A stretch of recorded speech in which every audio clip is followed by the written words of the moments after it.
Армысыздар. Жаңа айды жарылқай, ескі айды есіркей дейді. Жаңа ай толды.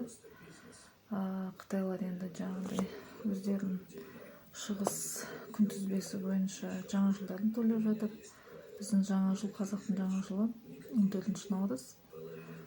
Сондықтан әлі 1-2 ай бар біздің жаңа жылға. Енді жаңа айда не дейміз, барлық ізгі тілек, барлық ізгі армандарымыз, барлық аңсаған армандарыңызға жете беріңіздер. Жақсы сөз жарым ырыс дейді ғой. Қазір тиктокта қарап жақсы нені көріп келе жатырмын. Таңшылардың қатары көбейіп келе жатыр екен. Өте қуаныштымын. Бірақ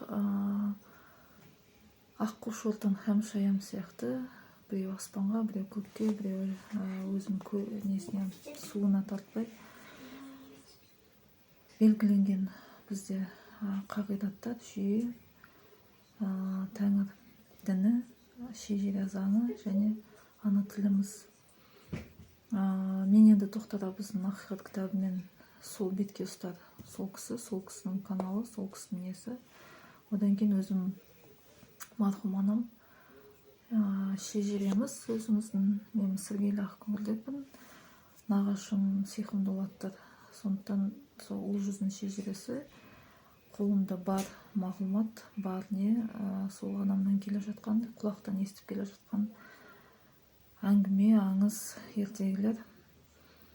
Сол енді сіз батыстан болыңыз, солтүстіктен болыңыз, оңтүстіктен болыңыз, шығыстан болыңыз, орталықтан, жаңағы бізде енді арқа дейді, Алтай, Тарбағатай жақ, одан кейін жаңағы аймақтар көп қой. Өзіңіздің ата бабаңыздан естіп келе жатқан сондай аңыз әңгімелер, ертегілер.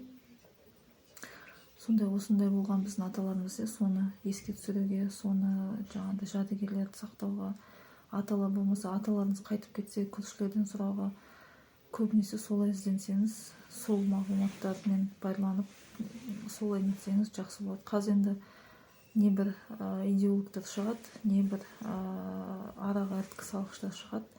Тәңіршіл, шаманизм, ол мындай деп жоқ.